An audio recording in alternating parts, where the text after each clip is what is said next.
नमस्कार मित्रांनो, माझं नाव प्रमोद रानडे. आपण already health is your wealth या टाईपचे व्हिडिओ केले. नंतर फूड इज युअर मेडिसिन ह्याचे पण पार्ट 1 आणि पार्ट 2 केले. तर फूड इज युअर मेडिसिन याचा आता तिसरा भाग मी करतो आहे after maybe 2 months of break. पण हा पण उत्तम आहे, कारण मध्ये तुम्ही पण व्हिडिओ बघितला असेल की तुमचे 90% रोग हे तुमच्या डाएटमधून की तुम्ही जे काय खाताय त्याच्यापासून बरे होऊ शकतात. त्याच्यामुळे हा व्हिडिओ तितकाच जितका इम्पॉर्टंट आहे वेल्थवाला व्हिडिओ, तेवढाच हा हेल्थवाला पण व्हिडिओ इम्पॉर्टंट आहे. ओके, दोन्ही सायमल्टेनियसली तुम्हाला बॅलन्स करावं लागतं. While you are doing working on wealth, you have to work on your health also. त्याच्यामध्ये व्यायाम आला, तुमच्या दिनचर्या नीट योग्य वेळी झाली पाहिजे, सकाळी लवकर उठणे, लवकर झोपणे वगैरे. ओके, त्याच्यानंतर obviously what you eat and food is your medicine. Okay, तर फूड इज युअर मेडिसिनचं आपण ही जी स्लाईड बघितली, ओके, मक्यापर्यंतची. ओके, तर ही स्लाईड आपण गेल्या वेळेला बघितली होती. आता त्याच्या पुढची स्लाईड बघूया आपण. What we covered in part 1 and part 2 is about fruits. Fruits gets the top billing. It is a king of your diet किंवा युअर फूड, आणि queen of your food is vegetables. Okay, तर आता बघा पुढचं काय आहे, तर obviously carbohydrates. Okay, vegetables झाले, फ्रूट झाले, आता कार्बोहायड्रेट्स. त्याच्यामध्ये ओट्स, व्हीट, ज्वारी, बार्ली, नंतर राईस. ज्वारी सारक असते, बी कॉम्प्लेक्स त्याच्यामध्ये असतं. राईस, ईट ब्राऊन राईस, हे आपण खात नाही, पण basically brown rice is the best rice you one can have, which is more healthy. Okay, आणि नाचणी, हायेस्ट कॅल्शियम असतं त्याच्यामध्ये, इझी टू डायजेस्ट. पण नाचणी आपण आणत नाही, तर नाचणी आणायला सुरुवात करा. It is slow to digest, आणि त्याच्यामुळे भूक लवकर लागत नाही नाचणी खाल्ल्यानंतर. You don't feel immediately hungry, आणि वेट रिडक्शन नाचणीमुळे होतं. ओके, त्यानंतर पुढचं काय आहे, तर कडधान्य. ओके, कडधान्य पण इक्वली इम्पॉर्टंट असतात, जसं व्हेजिटेबल आणि फ्रूट्स इम्पॉर्टंट असतात. आणि डाळी is equivalent to half of the non veg. Okay, non veg जे खात नाही त्यांना डाळी इक्वली इम्पॉर्टंट आहेत. ओके, कारण त्याच्यामध्ये प्रोटीन असतं, पिष्टमय पदार्थ पण असतात, आणि नायसिन, थायमिन, ओके, हे सगळं असतं. आणि कॅल्शियम पण असतं, फॉस्फरस पण असतं, आयर्न असतं. ओके, अशा सगळ्या गोष्टी असतात. तर उडीद डाळ, नंतर तीळ, ओके, नंतर पीनट म्हणजे शेंगा. त्याच्यामध्ये काय काय ते दिलेलं आहे. आता मी डिटेल वाचत नाही, कारण तुम्ही बघताय स्लाईड शो, आणि त्याच्यामध्ये तुम्हाला बघा कॅल्शियम, फॉस्फरस, आयर्न पहिल्या 3 कॉलममध्ये, पहिल्या कॉलममध्ये 3 आयटम आहेत.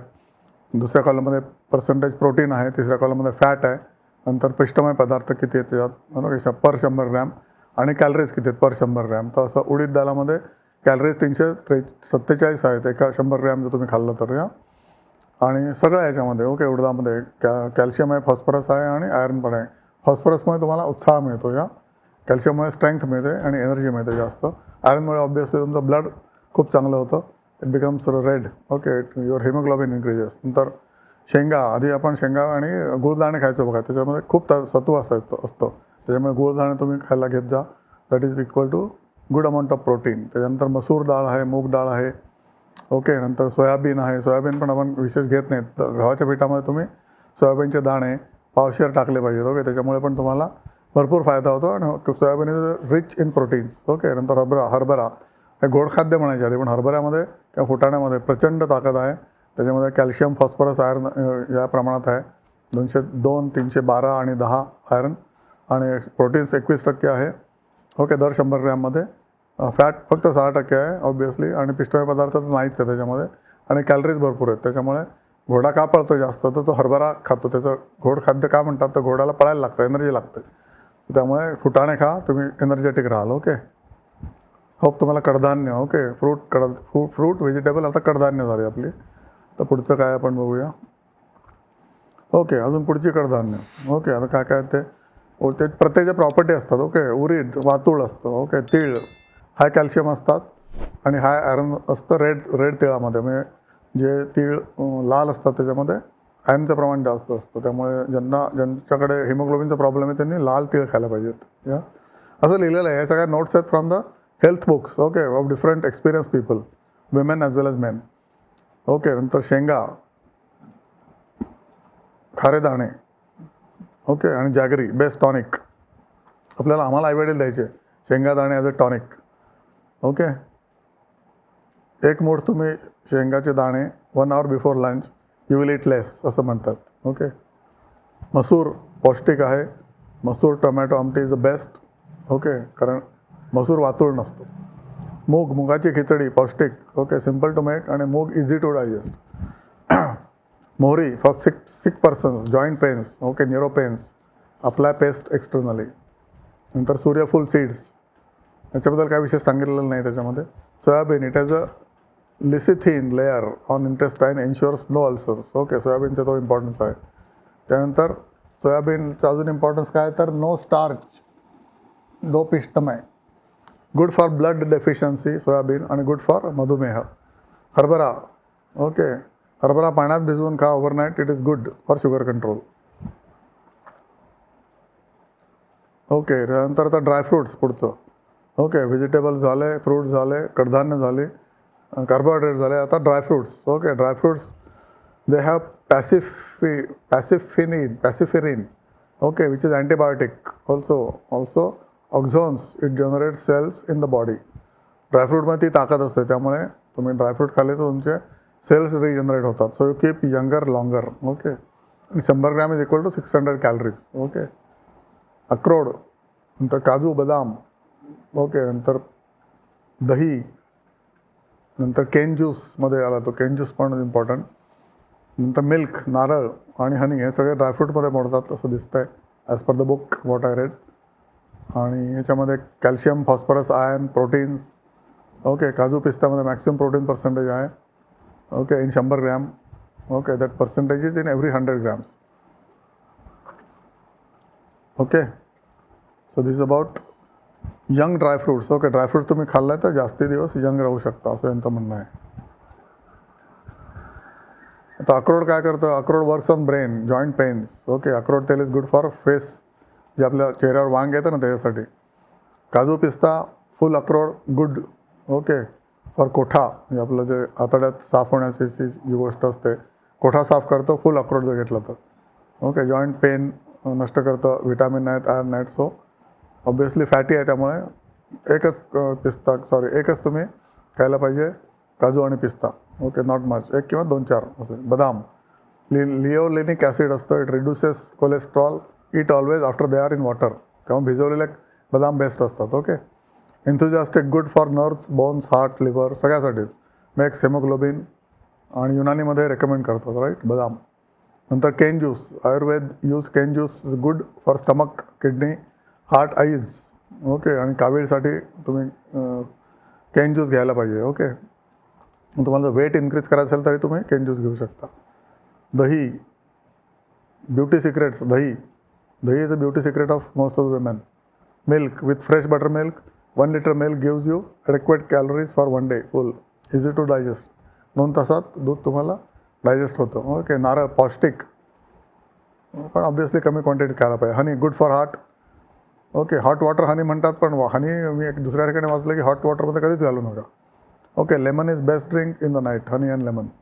हनी काय हेमोग्लोबिन वाढवतो, put in eyes and it improves the sight. त्यामुळे honey represents youthfulness, that is another property of honey. Okay, आता तुम्ही एका लंचमध्ये, एका डिनरमध्ये काय खाल्लं पाहिजे. ओके, ह्या गोष्टी इथे दिलेल्या आहेत. ओके, एका वाटीमध्ये किती कॅलरीज असतात ते पण दिलेलं आहे इथे. सो त्यामुळे एका लंचसाठी तुम्ही 900 कॅलरीज घ्या. ओके, आणि डिनरसाठी 550 कॅलरीज घ्या, which is sufficient for everybody, including what ever age you are, to stay light. त्याच्यामध्ये इन्क्लुडिंग नून नाश्ता पण आहे. Okay, so if you are active than तुम्हाला एवढ्या कॅलरीज लागतात, आणि if you are doing sitting job तुम्हाला कमी कॅलरीज लागतात. आता हे इक्वेशन तुम्हाला तुमच्या डायटिशियनकडून मिळू शकेल. Learn from experience people, they will tell mistakes they have made. हे सगळ्या ज्या टिप्स आहेत ना, त्या मी वेल्थ पुस्तकातनं वाचून काढलेल्या आहेत, आणि त्याच्यापासून मी हे प्रेझेंटेशन बनवलेलं आहे. ओके, आणि you don't make same mistakes which others have done, आणि this presentation gives you chance to not do those mistakes which others other elderly people have done. Okay, आता पुढचं शुगर कंट्रोल बुक आहे. Sugar तुम्ही कशी control करू शकता ते तुम्ही वाचू शकता. I just keep quiet for some time. Reason for sickness is only one, getting unwanted things in body. That is what it tells. Yeah. Body, each tissue needs energy to do this work well, and if there is less insulin, then less sugar and energy does not reach to all the nerves and tissues. So insulin जर कमी असलं तर सगळीकडे ते sugar पोचत नाही, कारण insulin ती शुगर पोचवण्याचं काम करते, एनर्जी पोचवण्याचं काम करते असं म्हणतात. Madhumaya has relation not only to pancreas but liver, pituitary, thyroids, bad functioning of many things in the body, means diabetes. So diabetes is not only sugar. Okay, non-functioning of many items, many avayava is What is diabetes?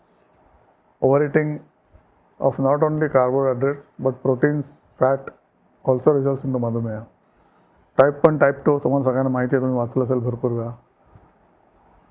Poor countries do not have diabetes, okay, because they eat less. आपण लोक प्रचंड श्रीमंत झाल्यामुळे आपण प्रचंड खात असतो, सारखं काहीतरी खात असतो, त्याच्यामुळे मधुमेहाची आपली पॉसिबिलिटी जास्त वाढते. Only weight reduction can reduce sugar sometimes and it cures completely. त्यामुळे वेटकडे लक्ष द्यायला पाहिजे तुमचं. ओके, वेटपासून सुद्धा बरेच प्रॉब्लेम निर्माण होतात if you are having excessive weight with respect to your age and your height. Sweating body exercise is a must and is a major reason for sugar growth as your sugar is not burnt by only sitting job. त्यामुळे व्यायाम तुमचा कितपर्यंत झाला पाहिजे, तर तुम्हाला घाम आला पाहिजे, तोपर्यंत तुमचा व्यायाम झाला तर तो व्यायाम. ओके, खरा व्यायाम, नाही तर काय व्यायाम नाही. आपण नुसतं म्हणतो मी व्यायाम करतो, पण त्याला काहीच अर्थ नाही तुम्हाला जर घाम नाही आला तर. 60 to 70% sugar is use by body nerves. They cannot consume more sugar due to lack of exercise or age. जी शुगर खातात ती कन्झ्युम करण्यासाठी एक्सरसाइज इज अ मस्ट, नंतर ती साठून राहते. शुगर जर कमी झाली, 40 ते 60 mg झाली, तर चक्कर येणार तुम्हाला. ओके, हेडेक होणार, त्याच्यामुळे तुम्ही लगेच एखादा चॉकलेट खायला पाहिजे, गुंगी येणार. Okay, take care of eyes, blood vessels, okay, legs, nerves, hands etcetera numb होतात. ओके, आहारामध्ये तुम्ही काय, take uncooked veg salad and fruits, dry fruits, milk curds etcetera. Take only 40 grams of proteins in daily ahar. Okay, otherwise kidney overload होते. उगाच protein खूप खायचे नाहीत, नाही तर त्याचा काही उपयोग नसतो. It will damage your body. Take limited पालक, ईट गार्लिक, ओके, काकडी and eat papaya. Papaya is good for sugar control. Kidney failure takes 30 years. Okay, do not feel hunger when it this happens. आपल्याला वाटतं आत्ता मला काय होतं, पण त्याला प्रत्येक मोठी गोष्ट व्हायला ओके 10 ते 20 वर्ष लागतात. ओके, तेव्हा कळतं की अरे आपल्याला तेव्हा ते करायला नको होतं असं. Garlic is very useful for high blood pressure. Okay, दम लागणे आणि हाय हार्टबीट, नाडी, गॅसेस, त्याला गार्लिक खूप उपयोगी आहे. तंतुमय पदार्थ वॉटर होल्ड करतात इंटेस्टाईनमध्ये, त्यामुळे आपल्याला शौचाला प्रॉपर स्मूथली होते. आणि fibre also helps to reduce sugar. तंतुमय पदार्थ का, protein it is an engineer of body असं म्हणतात, पण जास्त तुम्ही त्याला इंजिनियरला ताकद देऊ नका. त्यामुळे लिमिटेड प्रोटीन्स खा, नाही तर प्रॉब्लेम होतो. प्रॉब्लेम होतो म्हणजे तुम्हाला सांगितलं तर किडनी ओव्हरलोड होते. But proteins are equally important. It is called as engineer of the body. Fats are तीळ, लोणी, तूप, okay, concentrated calories. So it limited but they are must. जेवण कमी केलं, पोळी कमी केली, भात कमी केलं, तर तुमचं वेट एका हप्त्यामध्ये अर्धा किलो कमी होऊ शकतं असं म्हणतात. This is what they are saying in the book. For 60 kg man, 800 calories per day is sufficient. That is 900 grams in the morning time, 900 in the evening time. हे पिरॅमिड आहे. सगळ्यात आपण जास्त पिष्टमय खातो, त्यानंतर पालक, मेथी, व्हेजिटेबल्स आणि फ्रूट्स खातो, खायला पाहिजे म्हणजे. त्यानंतर दही, ओके, मिल्क, ओके, मोड आलेली मटकी वगैरे सगळं पाहिजे. दिस इज बॅलन्स डाएट. आणि सगळ्यात वरती आहे ते फॅट्स, तेल, तूप किंवा गोड पदार्थ, चॉकलेट एक्सेट्रा. ओके, खाली जे ते बटाटा, व्हीट, नाचणी, बीन्स, पिष्टमय पदार्थ. तर ह्याचे ग्रीन व्हेजिटेबल्स आणि भाज्या खाली आणायला पाहिजेत आणि पिष्टमय पदार्थ वरती न्यायला पाहिजेत. आणि बाकी जे आहे ते that is okay. Top 2 sections are okay, पण खालच्या 2 सेक्शन्स ते इन्व्हर्ट करायला पाहिजेत. You eat more green vegetables आणि other vegetables and fruits than poli bhaji, पोळी और बटाटा और भात. पिष्टमय पदार्थ कमी करा, तुम्ही सगळे ठीक होऊन जाल. नाही तर बाजरी आणि नाचणी खा, ज्वारी खा, गहू सोडून द्या. दॅट इज वॉट दे से. कारण आत्ताचा गहू आणि 50 वर्षाचा गहू याच्यामध्ये प्रचंड फरक आहे. ओके, प्रचंडच फरक आहे. It is not good for health today's, which is all GM based, genetically modified गहू आहे आपल्याला जो मिळतो येतो आत्ता. त्याच्यापेक्षा ते म्हणतात खपली गहू खा, देशी गहू आहे तो खपली गहू. म्हणजे ग्लायसेमिक इंडेक्सची आहे ही स्लाईड. ओके, सोया पीनट्सचा ग्लायसेमिक इंडेक्स 10 ते 20 आहे. ओके, त्याच्यानंतर सगळ्यात कमी तर वाल, मसूर वगैरे 20 ते 30. आणि सगळ्यात जास्त कोणाचा आहे तर कॉर्नफ्लेक्स, बटाटा भाजी, ओके, इडली, याचा कॉर्नफ्लेक्स, त्याचा ग्लायसेमिक इंडेक्स खूप जास्त आहे. त्याच्यामुळे तुम्हाला बेसिकली वजन वाढतं. Okay, bread, white rice, okay, potatoes avoid them, white bread, paratha, brown rice, white bread, okay, आणि बीट आणि बनाना. सो बॅलन्स करा तुम्ही, that is what they are saying. आणि वी मस्ट नो की what we should eat less. Glucose म्हणजे sugar, त्याचं glycemic index सगळ्यात जास्त आहे. कॉर्नफ्लेक्स आणि बटाटा भाजी avoid. Carrot I think should be okay. Bajra is also okay. So there are some anomalies in this as per me. तर तुम्ही सारखेच सोया आणि पीनट्स खाऊ नाही शकत ना. आणि वाल, मसूर दाल, ते जर वरचं जर खाल्लं तर तुमचं वजन एकदम खाली येईल. वरचे टॉप 3 जर खाल्ले तुम्ही.